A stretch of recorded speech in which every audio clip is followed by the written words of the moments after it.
Presencia, Señor. Agradecidos de un día más que tú nos permites estar acá. Agradecidos, Dios, de la oportunidad de venir a tu casa de oración, Señor, para glorificar y exaltar tu nombre, para acercarnos a tu palabra, Señor, con el propósito de ser edificados a través de ella, Señor. Te pedimos que tú nos prepares nuestra mente y nuestro corazón para recibirla con gozo, Señor, pero sobre todas las cosas con la disposición de poder extraer de ella las enseñanzas que tú has puesto para el bien de tus hijos, Señor. Bendice este tiempo, prepáranos y que todo este servicio sea para gloria y honra tuya, Señor. En el nombre de Jesús estamos orándote. Amén. Bueno, hermano, hoy pretendemos concluir con el capítulo 5 de la Divina Providencia. Habíamos estado abordando el párrafo 6 en la clase pasada y que tenía que ver con el pecado en los impíos y cómo Dios, a diferencia del párrafo 5, donde la confesión de fe aborda el tema del pecado en los hijos de Dios, cómo Dios permite que a veces estemos expuestos a las tentaciones y que los pecados tienen el propósito de llevarnos a la conciencia de que la dependencia que tenemos de Dios, la necesidad que tenemos de Dios y para el bien de sus hijos, a veces Él deja que estemos expuestos a esas tentaciones con el propósito de edificarnos espiritualmente, que casi siempre hay consecuencias que no son agradables al ser humano, pero el propósito de Dios de edificar a sus hijos, de poder llevarlos al bien que Él quiere lograr, bueno, así lo dispone el Señor, de acuerdo a sus sapientísimos, justísimos y clementísimos preceptos. Ahora, en el párrafo 6 habíamos visto, a diferencia de con sus hijos, cómo Dios deja a veces puesto a los impíos para que sientan la justicia divina a partir de sus pecados. Le vamos a dar muy rápidamente relectura porque nos quedó unas diapositivas por ver de este párrafo número 6, estamos en la página 14 de la Confesión de Fe, hermano. Párrafo 6 de la página 14 dice: en cuanto a aquellos hombres malvados e impíos, a quienes Dios como juez justo, fíjense acá, en los párrafos anteriores habíamos visto la manera en que Dios disciplina a sus hijos, pero acá estamos viendo Dios como juez. Es decir, o usted se equivoca, va a tener el precio, pero de una manera diferente a sus hijos que tenían un propósito de llevarlos a una dependencia de Él. Pero acá es para que reciban el justo juicio que merecen, porque además dice que como juez justo ciega y endurece a causa de su pecado anterior.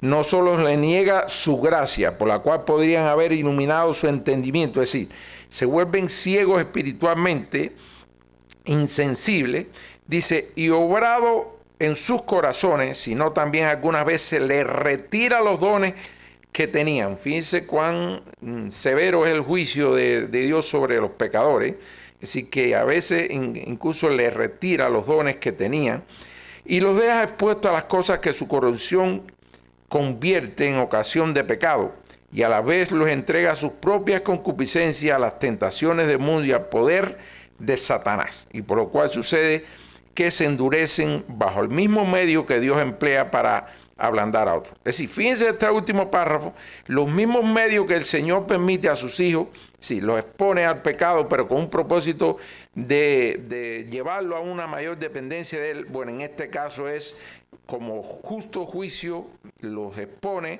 a las garras de Satanás.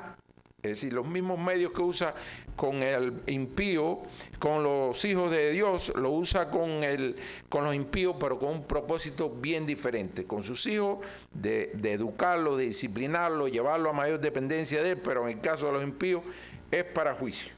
Habíamos visto, nos habíamos quedado en esta diapositiva de cómo vemos eso dentro del pueblo de Israel. Habíamos dicho que el pueblo de Israel podemos sacar muchísimas enseñanzas de los errores que cometió el pueblo de Israel sobre todas las cosas, y una era esta que la habíamos mencionado así. el pueblo de Israel tuvo la oportunidad de vivir cara a cara experiencias que fueran suficientes para que en su corazón no estuviera otro sentimiento que no fuera de adorar a Dios por todas las maravillas que había hecho. Sin embargo, ¿qué hicieron? Se les olvidó, disculpen, todas las cosas que el Señor había hecho, todas las maravillas que hizo para sacar al pueblo de Israel de Egipto. Y en la primera oportunidad que tuvieron, empezaron a adorar las figuras de oro aquellas que se hicieron y empezaron a extraviarse de los caminos del Señor. Y bueno, el Señor endureció su corazón de tal manera que recibieran el juicio que se merecía. En otro momento de la historia del pueblo de Israel también tuvieron la oportunidad de ver al Mesías ahí entre ellos, recibir de su propia boca las enseñanzas. ¿Y qué hicieron? Lo rechazaron al punto de que lo condenaron a morir en la cruz del Calvario. También hay otro momento vamos a verlo aquí, otro ejemplo donde el pueblo de Israel también tuvo la posibilidad de ver, en este caso no propiamente en ellos, pero sí de ver cómo Dios, cuando pretende alcanzar un propósito con los impíos, lo hace de manera impresionante. Y es la historia de cuando en el peregrinar del pueblo de Israel pasa por las tierras del rey Sehón. Dice que Moisés mandó a embajadores que fueran ante el rey y le dijo: déjame pasar por tu tierra, no vamos a entrar a los sembrados, no vamos a tomar del agua de tus pozos. Es decir, no vamos a tocar nada de lo que tú tienes, solamente queremos que nos dejen pasar. Pero dice que este rey dijo, le negó el paso, y lo que hizo fue disponer todo su ejército para ir en contra de Israel. El pueblo de Israel, bueno, se preparó para la batalla y dice que provocó una aplastante derrota sobre el rey y todas sus propiedades, de tal punto que tomaron posesión de todo lo que tenía ese rey. Y aquí vemos algo. Fíjense, cuando el impío, a partir de que no tiene la iluminación del Señor, como no tiene a Dios que le dé la sabiduría necesaria para discernir lo que está bien y lo que no, dice, el hombre sin Dios aún en ocasiones no debería llevar a una catástrofe, pero asumen que son catástrofes por su acción loca y terminan provocándola por no tener la asistencia de Dios. Y ese rey, que por supuesto no tenía a Dios, vio que esa noticia o esa notificación que le hizo conocer el pueblo de Israel, que vamos a pasar por tu tierra, no vamos a tocar nada de lo que tiene, él dijo, esto va a ser una catástrofe, la única manera de librarme de esto es ir en contra de ellos. Fíjense cómo este rey que no tenía a Dios, lo que no era catástrofe, por su loca determinación, expuesto a su propia concupiscencia, lo determinó en catástrofe. Aunque la propia Biblia, fíjense lo que nos dice en Deuteronomio 2:30, expresa que detrás de esta acción loca de este pueblo, conducido por su rey, por supuesto, dice la propia Biblia, mas Sehón, que era el rey de Hesbón, no quiso que pasásemos por su territorio, porque Jehová, tu Dios, había endurecido su espíritu y obstinado su corazón para entregarlo en tu mano como hasta hoy. Fíjense cómo el Señor obra de manera diferente con los impíos cuando los expone al pecado, y cómo acá, como fíjense, no era... lo que quería el pueblo de Israel era pasar sencillamente sin tener ningún tropiezo, sin tener ninguna oposición, pero tampoco sin causar ningún daño a las propiedades, a lo que este rey tenía. Pero este rey se vio en peligro y bueno, convirtió lo que no era en una catástrofe precisamente por no tener a Dios. Ante tanta evidencia, bueno, esto es lo que habíamos visto, es decir, Cristo estuvo entre el pueblo de Israel y no fue capaz el pueblo de Israel de divisar que tenían al Mesías entre ellos, y porque Dios había sencillamente cegado su visión espiritual. Dice, el hombre sin Dios queda expuesto, lo habíamos visto en la clase pasada, expuesto a la mentira, al engaño, al pecado y a sus consecuencias, expuesto a las tentaciones del mundo y el poder de Satanás, expuesto a la desesperanza, a las tinieblas y el vacío existencial, expuesto al juicio y la condenación eterna. Fíjense, acá un poco que se resume lo que nos dice el párrafo 6, porque dice que Dios... en cuanto a aquellos hombres malvados e impíos, a quienes Dios como juez justo ciega y endurece a causa del pecado. Es decir, acá el juicio de Dios llega contra los pecadores a diferencia de a sus hijos con un propósito de que reciban lo que se merece. Sin embargo, para sus hijos es buscando dependencia, buscando disciplina. Dice, en los cuales Dios, dice en 2 Corintios 4:4, en los cuales el Dios de este siglo cegó el entendimiento de los incrédulos para que no les resplandezca la luz del evangelio de la gloria de Cristo. También dice en Juan 3:18, el que en él cree no es condenado, pero el que no cree ya ha sido condenado. Fíjense cómo Juan acá lo hace bien evidente, como la voluntad del Señor con las personas que no creen, ya han sido condenadas por el propio hecho de no creer. Bueno, esto es lo que habíamos visto en Deuteronomio también. El hombre entregado a sus propias concupiscencias. Fíjense, al final dice que Dios también a veces retira los dones que tenían los impíos y lo deja expuesto a las cosas que su corrupción convierte en ocasión de pecado y a la vez los entrega a sus propias concupiscencias. Si usted se siente bien practicando el pecado, practíquelo. Ahora, después no te lamentes de haber disfrutado, de haberte sentido bien practicando el pecado como si fuera un deporte. Bueno, entonces ahora atente a las consecuencias. Si el hombre sin la acción de Dios comienza a ser guiado por su propia percepción, es decir, pierde, hermano, el impío pierde la sensibilidad a la verdad de Dios, pierde también la perspectiva de la vida y llega el momento que los riesgos más peligrosos a que él se pueda ver expuesto, como es la drogadicción, cualquier tipo de práctica esta que son manifiestas de la corrupción humana, se sienten bien y pierden la sensibilidad del riesgo al que están expuestos practicando sus pecados. Dice, el hombre sin la acción de Dios comienza a ser guiado por su propia percepción. Es decir, no tienen percepción, son deshabilitados espiritualmente, no tienen la posibilidad de sentir el peligro de lo que están haciendo por sus propios deseos, por su propia voluntad. Se convierte en un ser ciego y en tinieblas que es fácilmente engañado, que es fácilmente extraviado por lo que perciben sus sentidos. Oye, practico, me empiezo a drogar, me siento bien, no veo que está agrediendo mi salud, así como otras corrupciones humanas que hay en los pecadores y que no perciben el riesgo a que se exponen, no solamente espiritualmente, sino también físicamente. Su cuerpo se va deteriorando, pero sencillamente están cegados. Dice, posee un corazón alejado de Dios, es decir, estamos refiriendo a los impíos, un corazón que solo quiere satisfacerse a sí mismo. Pierden la percepción de riesgo, la sensibilidad a la verdad y al temor de Dios. Persiguen los anhelos de su corazón sin medir consecuencias. Oiga, esto es lo que me gusta y no importa las consecuencias. Esto es lo que me gusta y lo que voy a hacer. Así más o menos es la manera en que los impíos conciben su vida y cómo no tienen esa percepción de riesgo. Miren lo que nos dice Salmo 81, versículos 11 y 12.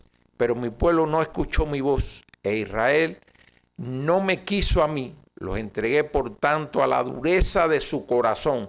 Caminaron en sus propios consejos. Asimismo, fíjense, el pueblo de Israel manifestó una dureza de corazón, como dice en la propia Biblia, era un pueblo de dura servir. Es decir, se negaron a servir a Dios. Pues entonces, miren cuál fue la actitud del Señor. Ustedes quieren permanecer en su pecado. Dice, no me escuchan. no me quisieron, los entregué por tanto a la dureza de su corazón. Sí. Ustedes recréense en su salsa, ahora absténganse a sus consecuencias. Miren también lo que nos dice Juan 2:16, porque todo lo que hay en el mundo, los deseos de la carne, los deseos de los ojos y la vanagloria de la vida, no provienen del Padre, sino del mundo.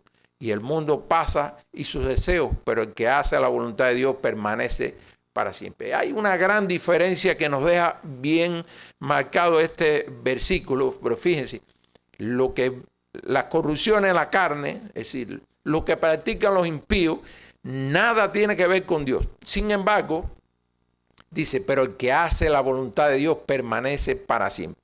Y aquí vamos a estar viendo también a lo que habíamos visto en el párrafo anterior, cómo Dios a las personas que son sus hijos, Él tiene un trato especial, aún en aquellos casos que los deja expuestos por algún tiempo, como dice la confesión de fe, a las tentaciones.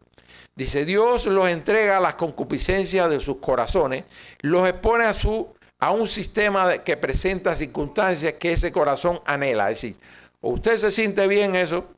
Recuerden que nada puede caer, ni aún los pecadores pueden salirse del plan de Dios. Dios los deja que peque. Usted quiere pecar, ok, peque.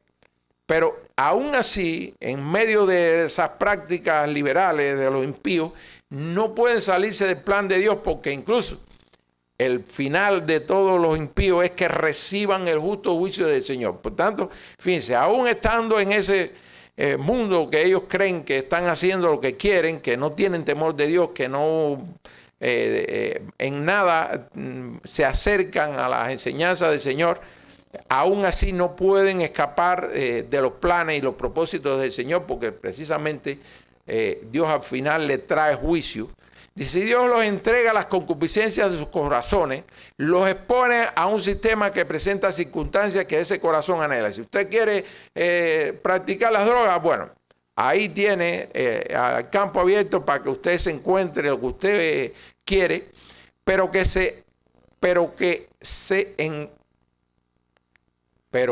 se engañe. Hermano, ahí tuvo un problema de redacción y de concordancia. Y que lleva solo a perdición. Si ese es el mundo de engaño que viven, solo lleva a la perdición, en un estado miserable del hombre donde no actúa en su gracia. Si ahí nada que tiene, como dice, que los deja expuestos a las cosas de su corrección, pero también dice que le retira su gracia y los dones. Por tanto, bien miserable es la vida de un impío cuando no tiene a Dios, ni tiene los dones ni la gracia del Señor. Dice, el estar expuesto al poder de Satanás implica el engaño y la mentira que invade la vida del impío, que lo incapacita para poder ver la verdad. Sabemos que la propia Biblia nos enseña que el diablo es el padre de mentira, por tanto, si están expuestos a él, bueno, ya ustedes saben las consecuencias de estar expuestos a ese mundo. Miren lo que nos dice 2 Tesalonicenses 2, versículos 10 y 12. Dice, con todo engaño de inequidad para las que se pierden, por cuanto no recibieron el amor de la verdad para ser salvos. Es decir, no rechazaron a Dios, rechazaron su palabra. Por esto Dios le envía un poder engañoso para que crean la mentira, a fin de que sean condenados todos los que no creyeron a la verdad, sino que se complacieron en la injusticia. Está fuerte eso, hermano.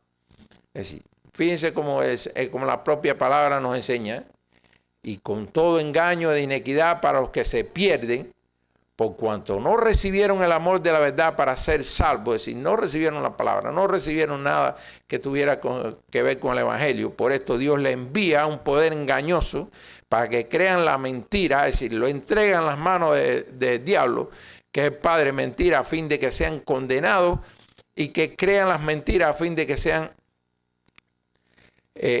sean condenados todos los que no creyeron a la verdad, sino que se complacieron en la injusticia.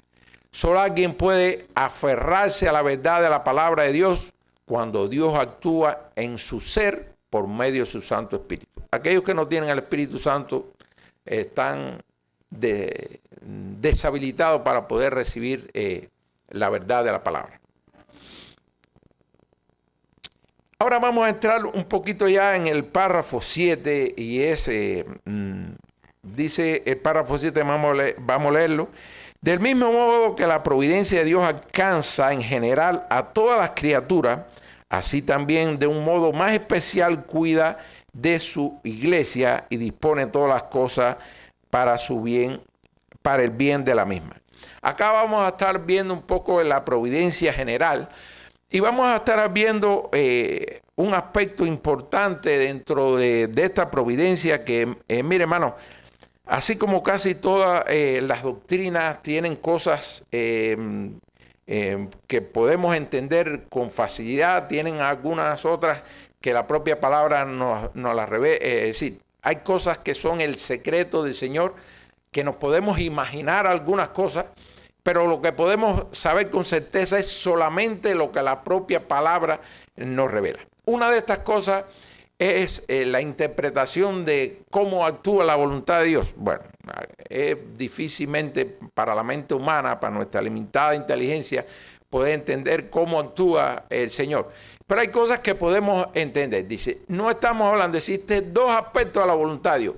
No estamos hablando que Dios sea de doble ánimo, es decir, que tenga una voluntad diferente a la otra, sino que tiene dos aspectos que pudieran decirse, que es la voluntad de decreto y la voluntad de precepto. ¿A qué se refiere la voluntad de decreto? Es un propósito eterno, que es misterioso, incomprensible para la mente humana. Después vamos a ver un poquitico por dentro de esos dos aspectos. Y la voluntad de precepto es todo lo que pide de nosotros, todo lo que nos manda. Las cosas, fíjense acá como Deuteronomio 29 nos ayuda a ver eso. Dice, las cosas secretas pertenecen a Jehová. Si hay cosas que nosotros no las podemos entender, que podemos imaginarnos cosas a partir de lo que la propia Biblia nos enseña, sí, pero conocerla a cabalidad es imposible para la mente humana, porque así como dice la propia palabra, las cosas secretas pertenecen a Jehová nuestro Dios, mas las reveladas son para nosotros y para nuestros hijos. Por eso es que dice, los preceptos tiene que ver con que nosotros le prediquemos su palabra a otras personas para que puedan conocer de ella. Dice, y para nuestros hijos y para siempre, para que se cumplamos todas las palabras de esta ley. Dice, hay cosas secretas en este aspecto, es donde Dios decreta a los escogidos dentro de las cosas reveladas. Y dentro de las cosas reveladas está que prediquemos el evangelio, es decir, lo que nosotros tenemos a la mano, que es la Biblia, nos ha dicho, oiga, no solamente las conozcan ustedes, sino ir por el mundo a ser discípulos. Es decir, nos dejó una orden de no solo quedarnos con lo que tenemos acceso nosotros, sino que lo hagamos conocer a otros que no lo.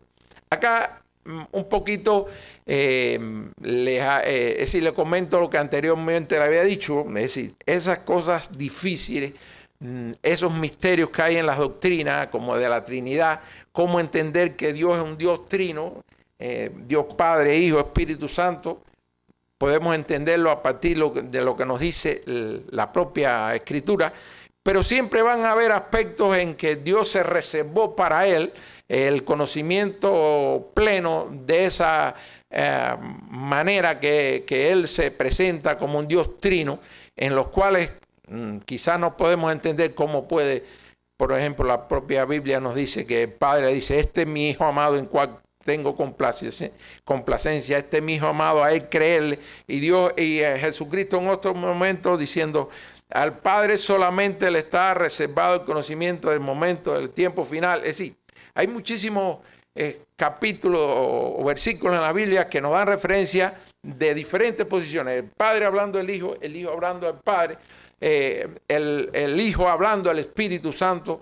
Cómo concebir eso en una sola figura nos puede resultar difícil de entender. Asimismo, tenemos otras doctrinas como la deidad del Señor, Dios, Jesús, hombre, Jesús siendo Dios. Nos resulta a veces difícil poder entender de qué manera, en qué momento estaba actuando como Dios o como el Hijo, o en qué momento estaba actuando como hombre. Nos pueden quedar muchísimas cosas que no logramos entender.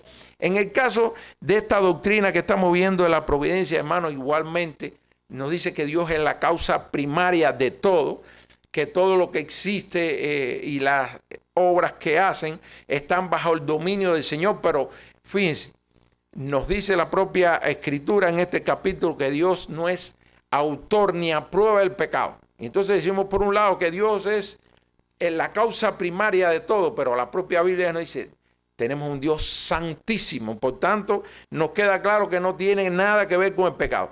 Pero sencillamente hay cosas que de verdad son tan complejas de entender que nos resulta extremadamente difícil poder llegar a dominarlas totalmente, porque solamente podemos llegar a conocer lo que la propia Biblia nos revela. Miren, acá me pareció interesante esta manera de Calvino a referirse sobre este aspecto. Dice, no me atrevo a hablar de nada donde el Señor ha cerrado su santa boca. Así, conocemos de muchas cosas complejas que hay en la Biblia, por lo que la Biblia nos revela. Pero más allá de eso, nos quedan siempre cosas difíciles que podemos entender. La providencia general de Dios, acá es el párrafo 7, dice, del mismo modo que la providencia de Dios alcanza en general a todas las criaturas. Bueno, vamos a estar entrando un poquito en detalle. Dice, la providencia general de Dios abarca a todas las criaturas y se ejerce de acuerdo con la naturaleza de ellas. Y aunque es un gran sistema, comprende varios sistemas subordinados que se relacionan íntimamente como parte de un todo. Hasta aquí un poquitico, masticando un poquito la idea. Hermano, Dios tiene una providencia general, pero a cada cosa Dios particulariza su providencia, porque no es la misma providencia que tiene Dios para los hombres que para los ángeles, que para los ángeles caídos, que los ángeles santos, para el impío, que para los hijos de Dios. Es decir, es una provisión general, sí, pero el Señor dentro de esa provisión general tiene un sistema que a cada cosa le llega de acuerdo a su propósito y con el fin final de darle a Él la gloria. En todo propósito, en todo providencia, el mayor propósito.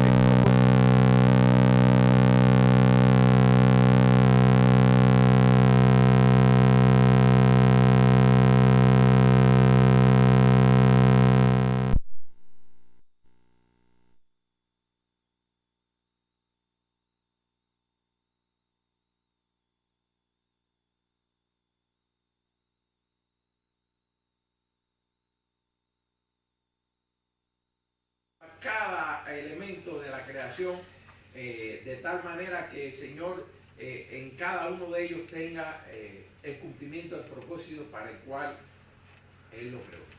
Dice, existen tres aspectos de la providencia divina de Dios: la preservación, la administración y la concurrencia. Un poquitico por dentro, ¿qué es la preservación? Referido a la obra continua, fíjense. No es que Dios creó las cosas y las dejó ahí para que cada una hiciera lo que estuviera en su disposición a hacer. No, el Señor tiene un dominio, una providencia continua sobre todas las cosas, las sostiene conforme a su voluntad. Es decir, lo que Él hizo con un propósito no puede cambiarlo porque quiera, sencillamente tiene que permanecer porque continuamente Dios la sostiene cumpliendo el propósito para el cual Él la creó. La administración tiene que ver con la actividad continua de Dios gobernando, dirigiendo toda la creación para que se cumplan todos sus propósitos. Fíjense cómo todo se integra, pero que son particularidades de ese propósito providencial divino del Señor. Y la concurrencia divina se refiere a que Dios está involucrado en todo, hermano. Dice, referido al involucramiento de Dios en toda la acción de sus criaturas. Es decir, Dios nos creó a nosotros como seres libres, que tenemos la capacidad de tomar decisiones, que tenemos la capacidad incluso de discernir entre lo que es bueno y malo, excepto escogerlo a Él, que sí, ahí solamente es Dios quien tiene esa facultad. En el resto de las cosas Dios nos dio esa capacidad de tomar decisiones, pero aún ahí, en esa libertad aparente que tenemos, no nos podemos salir del plan de Dios, porque dice que Él se involucra en toda la acción de las criaturas para gobernar la manera que actúa. Es decir, el Señor obra directamente como causa primaria o indirectamente con su Santo Espíritu en todas las cosas. Si la providencia del Señor, como dice, alcanza en general a todas las criaturas. Miren cómo la propia palabra nos ayuda a acercarnos a este día. Dice que anuncia lo por venir, es decir, todavía no ha sucedido y la palabra nos anuncia lo por venir desde el principio y desde la antigüedad, lo que aún no era hecho, que digo, mi corazón permanecerá y haré todo lo que quiero hacer. Ahí con claridad digo, ya anuncié lo que va a pasar y mi consejo va a permanecer y todo lo que he dicho se va a hacer. Fíjense, así mismo Isaías nos lo dice acá con claridad, que cuál es la voluntad del Señor, el conocimiento previo de las cosas, como nos decía, la presciencia, si no presencia, no presciencia. Antes que sucedieran las cosas, Él sabía lo que iba a suceder, pero no solo eso, Él la estaba gobernando desde el momento que la concibió. Dice el Proverbio 16:1, del hombre son las disposiciones del corazón, mas de Jehová es la respuesta de la lengua. Miren lo que anteriormente dice, la concurrencia divina se refiere al involucramiento de Dios en toda la acción de las criaturas. Y fíjense acá como la palabra nos dice, del hombre son las disposiciones del corazón, mas de Jehová es la respuesta de la lengua. Así, ni la lengua nuestra se puede escapar a que Dios tenga control de ella. Sabemos que es un órgano peligroso, la propia palabra nos dice que nos puede contaminar porque a veces le damos rienda suelta y corremos el riesgo de pecar. Dice también Proverbios 21:1, con los ríos de las aguas así está el corazón del rey, en la mano de Jehová, a todo lo que quiere lo inclina. Si el rey tiene poder, puede tener las mayores riquezas y el mayor poder para ejercer su influencia, pero aún así, a todo lo que quiere Jehová, inclina el corazón del rey. Los principales sistemas de providencia divina, es decir, nos dice, Dios alcanza a generar todas las criaturas.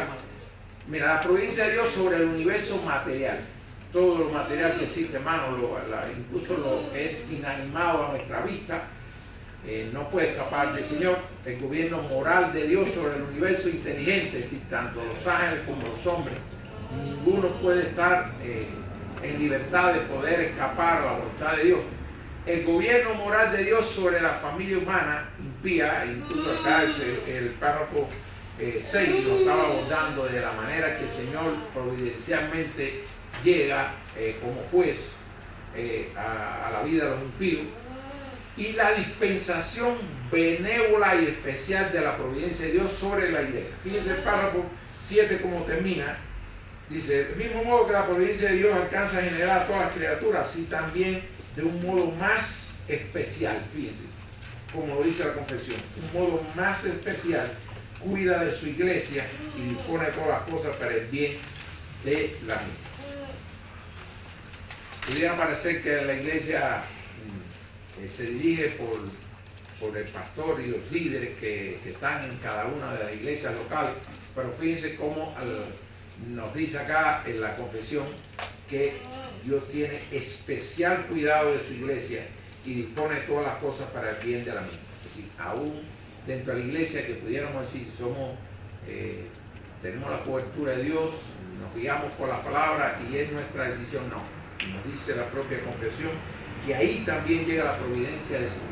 Dice la providencia de Dios sobre su iglesia, la dispensación benévola y especial de la providencia de Dios sobre su iglesia se refiere al cuidado particular que Dios ejerce sobre su pueblo, a diferencia de su providencia general, es decir, la que alcanza a todos, sobre toda la creación. Esta dispensación es específica para los creyentes. Es decir, fíjense cómo hay una especificación en esta parte de la providencia divina del Señor sobre su iglesia. La providencia especial significa que Dios actúa de manera intencional y personal en la vida de los creyentes. Porque, hermano, a veces decimos, esta es la iglesia. No, esto es un edificio. La iglesia es el cuerpo de Cristo, está compuesta por los creyentes. A esa providencia a la que se está refiriendo a cada confesión. Dice, esta providencia especial significa que Dios actúa de manera intencional y personal en la vida de los creyentes, guiándolos y formándolos para que cumplan sus propósitos divinos. Dice, ¿cómo se manifiesta la providencia especial de Dios sobre la iglesia? Bueno, diferentes maneras. Aquí pudiéramos decir, de estas cuatro, pudiéramos ver de alguna manera generalizada esa obra providencial del Señor sobre su iglesia. Dice, el llamamiento y la conversión de los pecadores. Acuérdense, repito, cuando decimos la providencia sobre la iglesia, no es sobre este templo, esta edificación, es sobre sus hijos, sobre el cuerpo de Cristo, que somos las diferentes congregaciones que componemos la iglesia. Dice, Dios atrae a las personas a sí mismo y le concede el arrepentimiento y la fe en Cristo. Es el Señor. No somos nosotros los que algún día alguien nos habló y nos convertimos. No, fue el Señor obrando en nosotros, usando a alguien como instrumento para que nos diera a conocer la palabra y puso en nosotros la semilla de la fe, pero Él fue el que nos elige. Dice, el crecimiento de la edificación de la iglesia. Dios usa sus palabras, su Espíritu Santo y los dones espirituales para edificar y fortalecer la iglesia. Por eso el Señor pone los dones en sus hijos, para que, no solamente para que, yo tengo muchos dones, sino para que los ponga al servicio de los demás y esos dones puedan ser de edificación al resto de la iglesia. La protección y cuidado de la iglesia. Dios protege a su iglesia de los ataques de Satanás y del mundo y la sostiene en tiempos de dificultad. También la capacitación y el envío de la iglesia. Dios capacita a su iglesia con dones espirituales y envía a predicar al evangelio y a ser discípulos en todas las naciones. Hermano, dentro de los motivos de oración que tenemos acá en nuestra iglesia, no sé si todas las iglesias tengan los mismos, pero al menos la nuestra, está nosotros siempre dentro de los motivos, incluimos el tema de que nuestra iglesia, despertar en nuestra iglesia el espíritu misionero, el espíritu de llevar a otros lugares el conocimiento de la palabra. Bueno, el Señor también tiene cuidado de esa capacitación de los creyentes y capacitarlos, dotarlos de dones que puedan servir para que otros conozcan del evangelio. En resumen, Dios dirige a su iglesia con gracia y propósito. Dios protege y disciplina a su iglesia y Dios capacita a su iglesia para su misión. A buen tiempo, me quedan pocas cosas ahí, pero bueno. ¿Pastor? No, tenemos que ver el audio. Ok, lo dejamos ahí. Nos quedaban apenas un par de diapositivas, hermanos. Les pido, como siempre, terminar con una oración en este tiempo. Padre, gracias por este tiempo que nos acercamos a tu palabra, que nos dedicamos a adentrarnos en cosas que a veces no podemos interpretarlas cuando leemos simplemente tu palabra, sino cuando nos disponemos a adentrarnos en todas las enseñanzas que están en eso. Te pedimos, Señor, que tú siempre nos ayudes a acercarnos con un espíritu, con un deseo de poder escudriñar en ella todas las enseñanzas que tú has puesto, Señor. Te damos la gracia por este tiempo y te pedimos, bendice el resto de este servicio, que nosotros podamos darte la gloria y la honra que tú mereces. En el nombre de Jesús oramos.